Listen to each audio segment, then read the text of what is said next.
estaba cerca, obviamente nos cuidábamos, había un teniente coronel de las Fuerzas Armadas, 2 o 3 estudiantes que eran miembros del Ministerio del Interior. ¿Qué año fue eso? ¿Qué año estamos hablando? Nosotros empezamos en el 85, nos graduamos en el 90.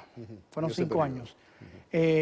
Después que nos graduamos, creo que nos vimos ocasionalmente un par de veces porque yo vivía cerca ahí de Línea A y nos encontramos un par de veces. Y no recuerdo si estando todavía yo en Cuba o ya aquí es que me entero que Rolando había caído preso. Me dicen, Rolando Sarraf cayó preso porque estaba enviando información a los Estados Unidos. Rodríguez Lobaina, como decía, opositor cubano, está de visita, llegó hoy aquí a Miami. ¿Qué información se ha manejado? ¿Qué se sabe de Sarraf en Cuba? Bueno, mira, con el tema de Sarraf, pues en la isla aún en estos momentos el pueblo no conoce de esta figura. Cuando se anunciaron la liberación, o sea, cuando Raúl Castro anunció el acuerdo de liberación de Alan Gross y de los espías cubanos, pues sencillamente dijo que habían otros presos, ¿no? Pero a estas personas no se mencionó. En Cuba no se conoce, no se ha publicado oficialmente en ninguno de los medios. En el resto del oriente de la isla, pues mucho menos, ¿no? No se conoce nada de esta figura. Solamente se dice que, bueno, que fue el artífice principal para desmantelar la red avispa. Y eso es por las informaciones que han salido de aquí, propiamente de los Estados Unidos. Sí, Morejón, él hablaba de la red avispa, también se habla de los 2 profesores de FIU y de Ana Belén Montes. Sí, según las informaciones que salieron a raíz del intercambio de prisioneros, se decía que Rolando Sarraf o esta persona que lo señalaban como el activo de inteligencia más importante que tuvo jamás Estados Unidos dentro de Cuba, había sido responsable de... Confirmado además por el presidente Barack Obama. Desmantelar la red avispa, la captura de Ana Belén Montes en el Pentágono y del matrimonio de profesores de FIU. Le achacan a él un papel fundamental en su captura. Quiero ir atrás de nuevo, lo que me comentabas anteriormente. Lo conociste como un agente de la inteligencia, como alguien cercano al régimen en el momento que tú estudiabas con él. Sí. Él era un miembro del Ministerio del Interior. O sea, no era un secreto.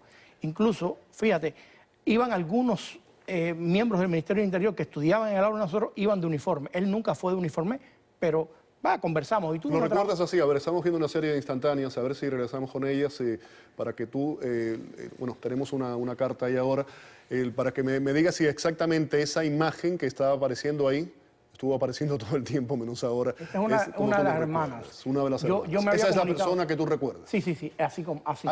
Incluso con un corte de pelo más militar, pelito corto, así, medio erizo, pero así, tipo sonriente. Había un grupo que nos inclinábamos por el periodismo deportivo y entonces le gustaba el deporte y sí, conversábamos de deportes, pero ya cuando había algún tema complicado y él estaba presente, pues nosotros lo evadíamos, obviamente sin saber lo que él estaba haciendo. ¿Y la familia era gente del régimen? Por ejemplo, ¿el padre era un coronel retirado que fue periodista de Prensa Latina? Bueno, eso me enteré yo hace poco, que el padre y la madre eran oficiales de la inteligencia también. Yo, casualmente, unos meses antes de que se diera esto, en Facebook vi una petición de libertad de Rolando Sarraf a nombre de su hermana, Vilma Sarraf, que vive en España, que fue la que confirmó la noticia esta hoy. Y me comuniqué con ella, le dije, mira, yo estudié con tu hermano, sabía que había caído preso, pero no sabía que todavía estaba preso. Pero me dijo, sí, todavía está y ya lleva casi 20 años. Perdóname, Jorge, sabías que había caído preso, pero desconocías exactamente los detalles y la trascendencia de quién era, que trabajaba para la CIA, no había detalles. No, absolutamente desconocido. No, o sea, solamente, y fíjate, ni siquiera recuerdo si estaba yo todavía en Cuba, porque creo que él cae preso como en el año 95, yo todavía estaba en Cuba. Alguien me lo comentó, me dijo, ¿sabes quién cayó preso por pasar información a los Estados Unidos? Rolando Sarraf. Y yo, bueno, me quedé con la boca abierta, ¿no? El muchacho es un tipo, ya te digo, un tipo carismático, simpático, no muy hablador tampoco, ¿no? Un tipo bastante reservado, pero sociable, un tipo sociable. Vamos a ir vía telefónica, vamos a Cuba. Tengo conmigo a Elizardo Sánchez Santa Cruz, de la Comisión de Derechos Humanos y Reconciliación Nacional. Elizardo, ¿qué tal? Buenas noches, bienvenido al programa. Sí, buenas noches, saludos para ti y para los televidentes. Me acompaña aquí en el estudio, tengo por una parte al periodista Jorge Merejón y por otra parte al opositor cubano Rolando Rodríguez Lobaina. Estábamos hablando del tema de Rolando Sarraz Trujillo. Hoy una hermana confirma que sí, que está en Estados Unidos, pero quería específicamente hablar de la liberación de esos 53. 14 de los liberados están confirmados que habían sido puestos en libertad antes del acuerdo. Exactamente, a lo largo del año 2014, incluso algunos desde abril o mayo, o sea, mucho antes del anuncio oficial el pasado 17 de diciembre. ¿Qué otra información puede darnos? Se ha manejado con mucho secretismo esa lista de esos 53, no solamente en Cuba, sino también aquí en Estados Unidos, que normalmente no se hace de esa forma. No se ha dado una gran información. ¿Tienes alguna idea de cómo se escogen esos nombres, cómo se determina quién es liberado, quién no? Bueno, parece estar claro que la lista fue consensuada entre los gobiernos de Washington y de Cuba, y nosotros no tuvimos ningún papel. O sea, el Movimiento de Derechos Humanos y Pro-Democracia al interior de Cuba, porque además eran secretas las conversaciones, porque si hubiéramos tenido algún papel, hubiéramos sugerido otro criterio de selección, por ejemplo, tomar en cuenta los presos que tienen condenas más altas y que llevan más años en prisión, que además tienen serios problemas de salud, incluyendo 8 cubanos que vinieron desde el exilio con armas, por razones políticas, obviamente, y la están pasando bien mal en las cárceles. La mayoría de ellos ya han cumplido más de 20 años de prisión. Elizardo, ¿hay cuántos presos por causas políticas, presos de conciencia quedan en la isla? Hay una cifra de unos 70.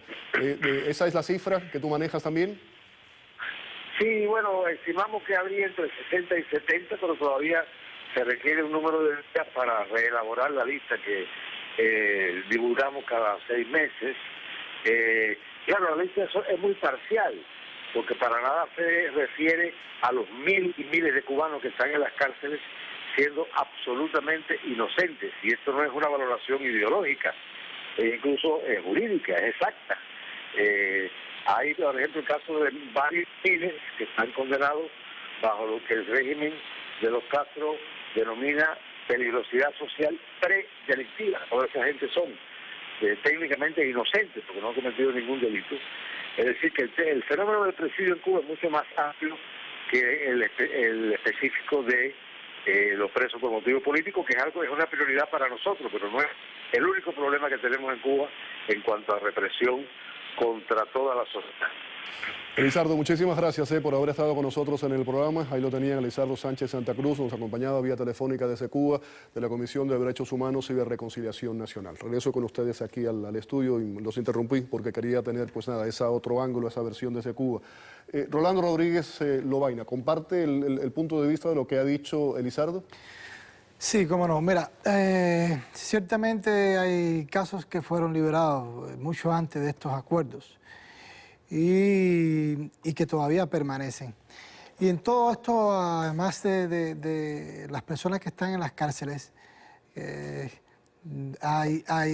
necesario hacer apuntes de revisar no sencillamente los casos de la peligrosidad predelictiva, ¿no?, que es una condición que utiliza el régimen para anular un activismo político, ¿no?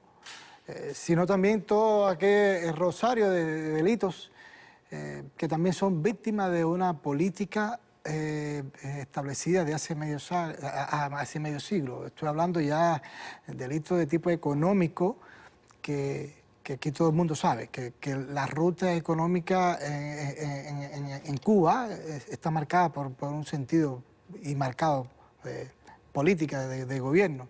Y en esto muchas personas han ido a las cárceles, no sencillamente listados. Están hablando de 70 personas quizás alrededor de que quedan en las cárceles.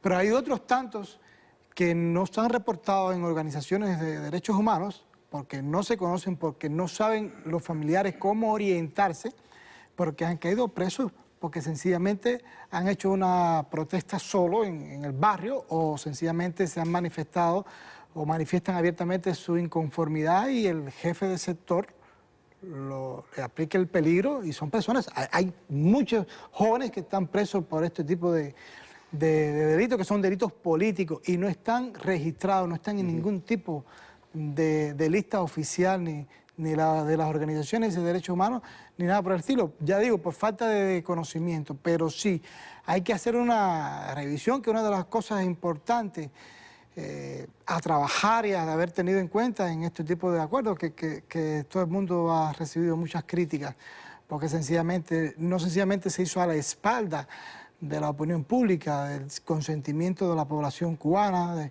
la gente que han estado atentos al tema de los derechos humanos en la isla, ¿no? Sino que sencillamente no hay una seriedad al buscar profundamente de que una causa política, de que en Cuba hayan personas por motivos políticos en las cárceles. Claro, vamos a hacer una pausa. Voy a regresar con Jorge Morejón. Te pido, Jorge, que te quedes un segmento más también con Rolando a hablar del tema. Vamos a retomar, hablábamos de Rolando Sarraz Trujillo, vamos a finalizar este tema. Y también un poco el ángulo, ¿no? La visión de la oposición cubana a raíz de este acuerdo entre Washington y La Habana. Quédese con nosotros, volvemos.